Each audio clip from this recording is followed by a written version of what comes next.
Chris, John, congratulations. You guys have made it into the third round of this competition. Now we're sending you back to your home forges to recreate this iconic weapon from American history. General Patton's Saber.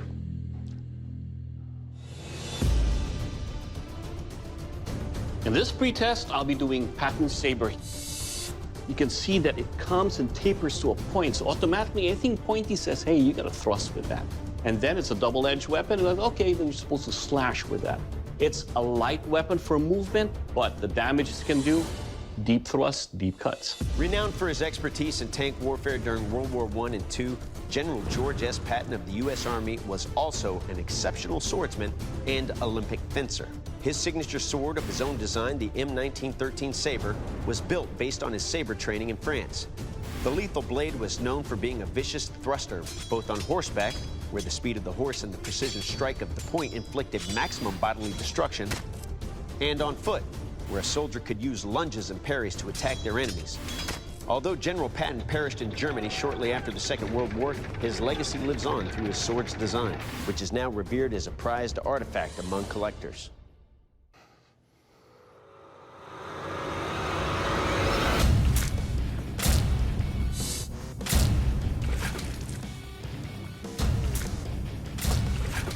There are so many different kinds of sabers, and they change throughout the history.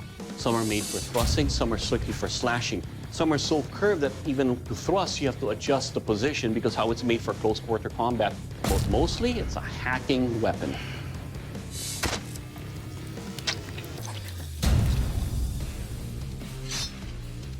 On the pretest, we get to use the blades made by Dave Baker. And that's nice about it because Dave is a great sword maker.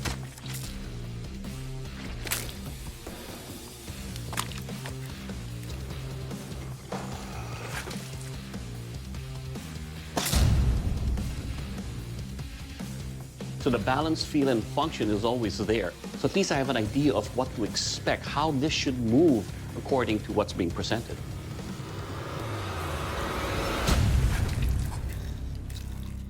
Good luck. We'll see you in 4 days. All right. My name is Chris Urbach.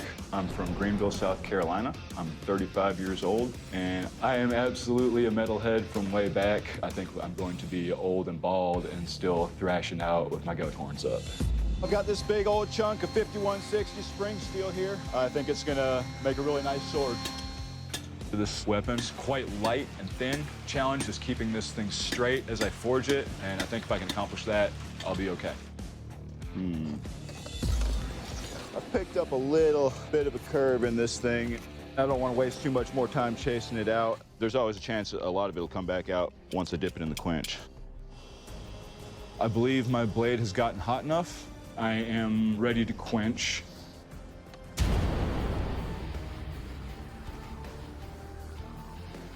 I do still have a fairly significant S-curve warp to it, so I quickly throw it between a couple of big chunks of wood to see if I can address the warp. If this doesn't work, I'm screwed. Okay. I've got a very, very slight warble right towards the end, but I'm positive I can take it out with the grinder, so we might be in good shape. Feel pretty good about that. Once I have my wood block shaped for my handle, I start figuring out how I'm going to try to make this back strap. Got this old, kind of cool looking spoon of unknown metal. I think it's some sort of steel plated in some sort of other metal. But it looks cool, and I'm going to beat and bash and bend it until it fits around the back of my handle. All right, I get it glued up to the rest of the sword. Now once my epoxy sets, it's gonna be time to move on to sharpening. So this blade is sharp as a razor, and it's ready for testing. It will cut. My name is John McNerney. 20 years ago, I got into horseshoeing, and the problem with making a horseshoe is that horse steps in a pile of manure. So that's why I like making knives. They stay around and they stay nice. I'm making a ladder pattern Damascus billet. I'm stacking 1085 and 15 in 20. This is a large blade, and there can be a lot of things that go wrong with this much forging. So I'm not comfortable putting all my eggs just in that one billet.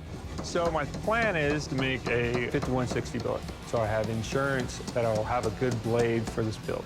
I really want the Damascus to be my sword. So I start grinding on it, and right away I start seeing some delaminations. And this edge here, they want to fall apart.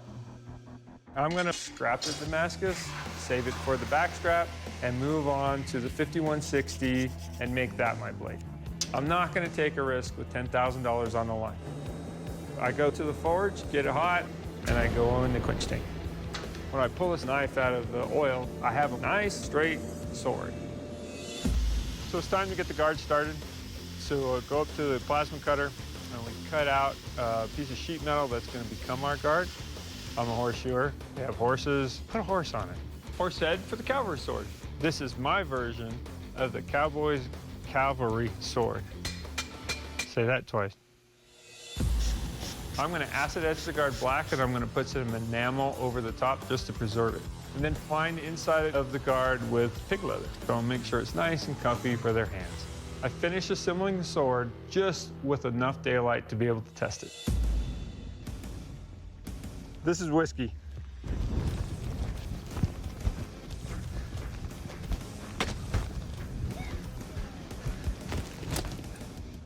Hey, it worked.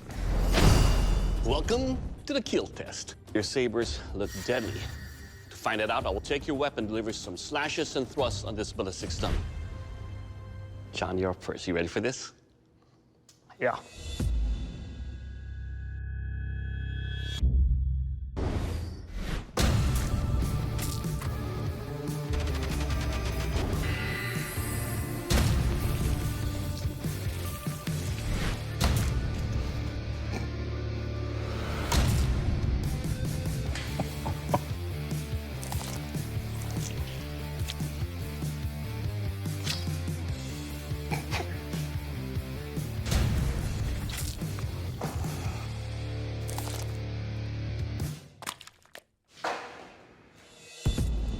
Cut its heart out.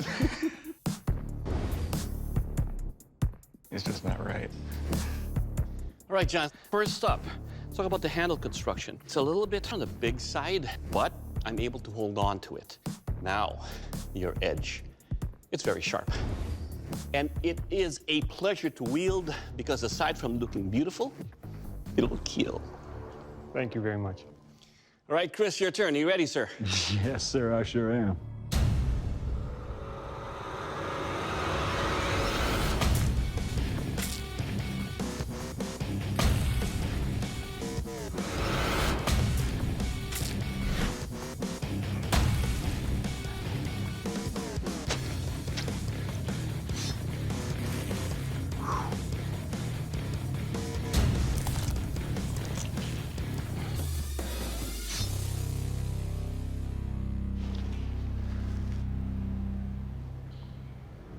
All right, Chris, let's talk about your saber here. First up, what I love about it, it's got a sharp edge. Every swing I do cuts. The one thing here is that you did pick up a little bit of a bend right here at this junction. It's warped a little bit. But it pierces and cuts, and most importantly, it will kill. Thank you, sir. Bladesmiths, your General Patton saber will kill. For that, you deserve a General pat on the back. Next up is the strength test. Jay?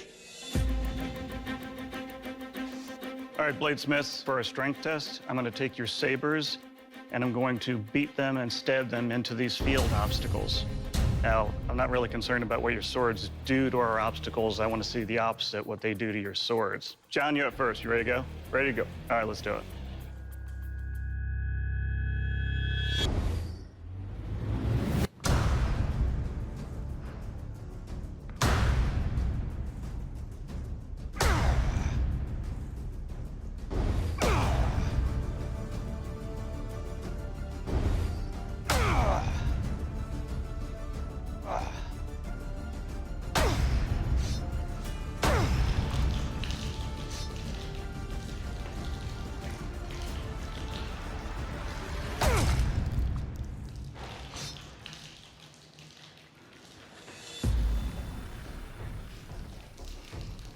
Nice job, John. I like the blade. The sword itself overall is on the heavy side. The handle is a lot there, a lot of extra weight. It does help counterbalance quite a bit, though. Still got a good edge on it. There's some pretty heavy strikes on there, and the blade bent but came back to true. It's all right, tight, and straight. Good job. Thank you. How you feeling, Chris? Good as it can be, sir. All right.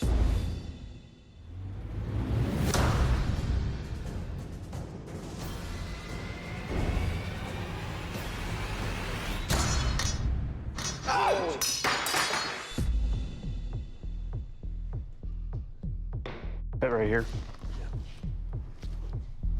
Oh. No cuts, no blood. Lucky day.